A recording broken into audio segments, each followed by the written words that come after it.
Hey everybody, this is Spencer with the Itch Network. We're here to do a top games that came out in this year so far. This year is 2018. It's been a pretty good year. A little bit slow for my taste, but it's still pretty good. The games I'm going to be talking about here are games that I've personally played, and any game that I don't talk about, it's not that it's bad, except for one. But it could just be that I didn't play, and I'm going to list a couple that I didn't play that I wish I could have played, and that maybe I'll still get to play by the end of the year.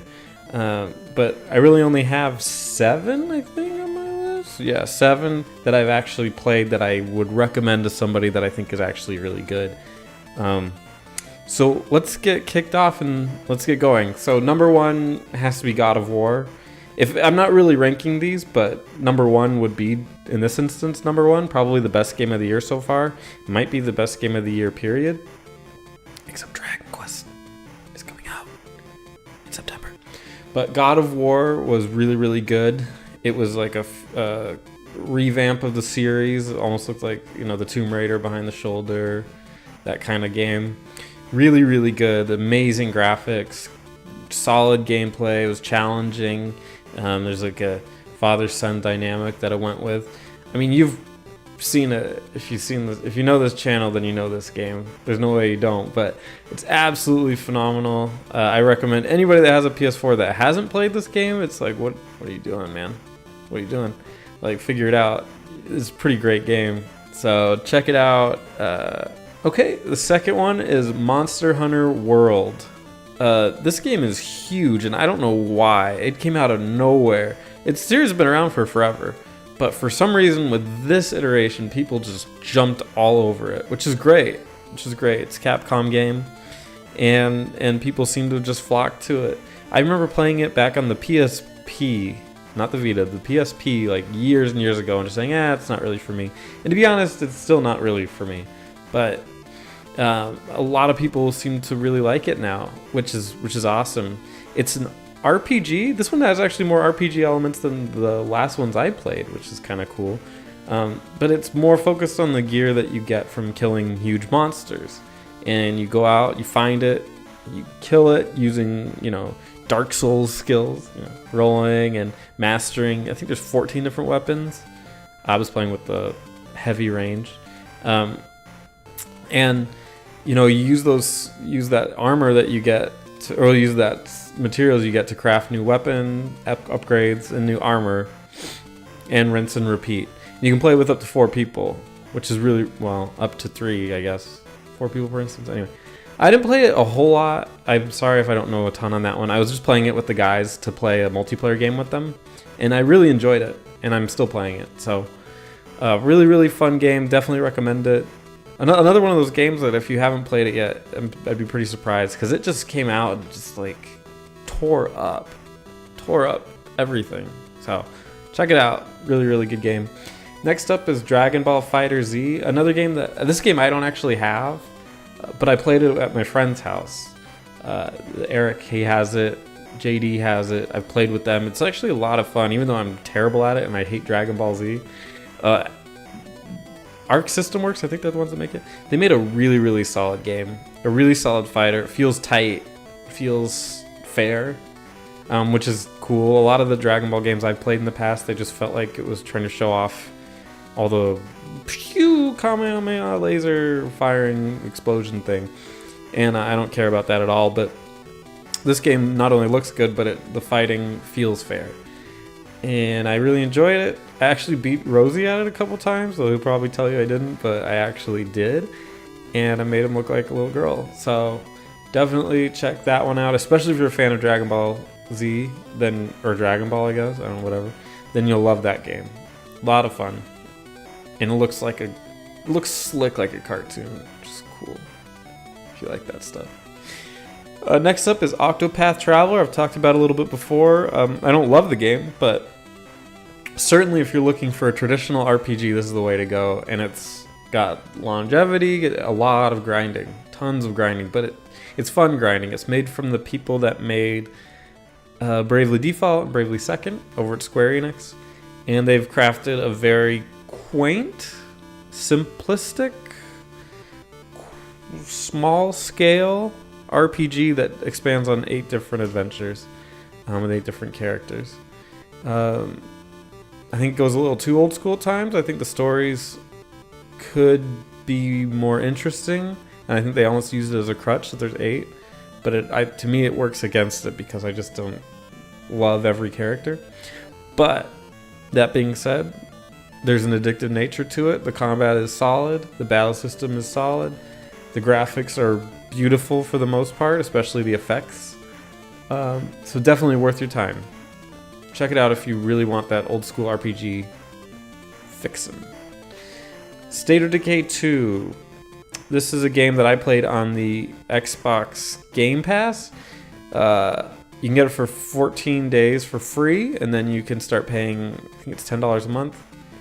I let mine expire after playing this with Rosie a little bit, but really fun game. You play during a zombie apocalypse, and you're just trying to survive with your group, and you just collect, and sometimes you have to run, but you collect and build up an area, and then you got to go to a new area, and you travel together and just cause mayhem.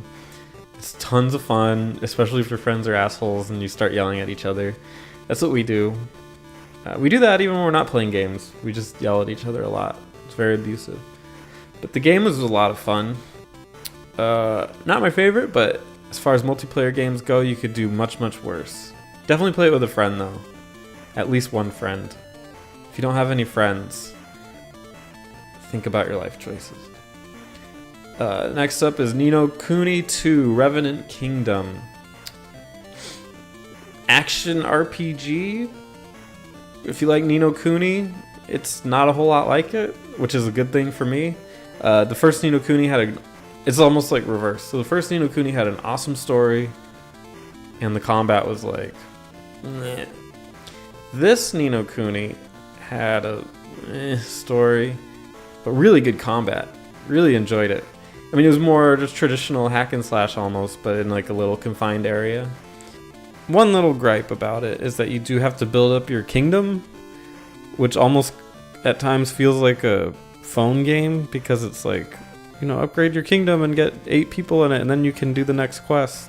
But there's no pay options. It just feels kind of dumb. Pillars of Eternity 2, Deadfire. I'm a huge Pillars of Eternity fan. If you like the Baldur's Gate series, then you'll love it.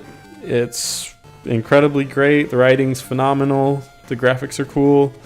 And the combat is deep. The characters are deep. And the water is deep. But no, it's fun. I actually didn't like the water combat as much. Felt kind of tacked on, even though it was like the main kind of part of the game. I kind of missed the first ones, just more simple traveling around with your party, classic D&D stuff. But it's still a really, really fun game. Absolutely recommend it. Games that I haven't played this year that I probably will is Detroit Beyond Human. That's that really cool looking story-based game, like a visual novel. The people that make it, I have some questionable history with. Me personally, have a fight with them. No, I don't necessarily love their games, but the game looks really cool. Seems to be doing pretty well, so might grab that. It's actually on sale right now, so maybe. Vampire. It's made by Don't Nod, who made Life is Strange, which I don't love, but this is like totally different. And you like kill people and experience different stories, and you can kill people, but they have like a huge web of relationships, and they all get intermingled and affected by each other. So that one I'm really looking forward to. I will be playing that at some point. Kingdom Come Deliverance is apparently really, really good. I'm a huge Witcher 3 fan. If you don't like The Witcher 3, you're missing out on probably the greatest game ever made. And this is probably not as good as that, but it's still kind of in that vein from what I hear. And it's got a bit of a sense of humor, which is nice, and you start out as a piece of shit, ugly guy, which I like. Plus for that. Looks like a lot of fun. Can't wait to play that. Banner Saga 3, I have still yet to fully play Banner Saga. I love tactics games, and for whatever reason, every time I start that game, I stop it. But I love the idea of it. I don't know what it is, but I need to go through that series. Apparently it's really hard too. That's probably what's holding me back. It's just knowing how difficult it is, and I'm too weak to do anything about it. And then Far Cry 5 isn't really my style of game, but it looks fun. I've never actually played a Far Cry game besides the first one, so this would be a huge change. Obviously it's not like the first one, I know that, but it would be a big step to play it. But I might, especially if somebody will play it with me.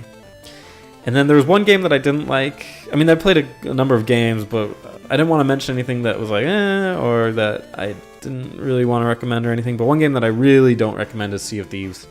I played that with the Game Pass, and wow, super, super boring. Even when you're playing with friends and stuff, it's just like, I heard that they've patched it with like things to do, which is real cool. But from what I played, super, super boring. Had a really bad time with it. I enjoyed it for maybe a couple hours, and then just quickly was like, is this really it? And it was. Not really my thing. If it's your thing, go for it. Knock yourself out. The waves are real pretty. Every review will tell you that, so don't need me. Anyway, what games did you play this year that you think are great so far? And do you think they'll be the game of the year? Probably God of War? Put them in the comments below. Did you think that my list is crappy? Could be. I don't know. Anyway, I'm Spencer, and I'll see you guys next time.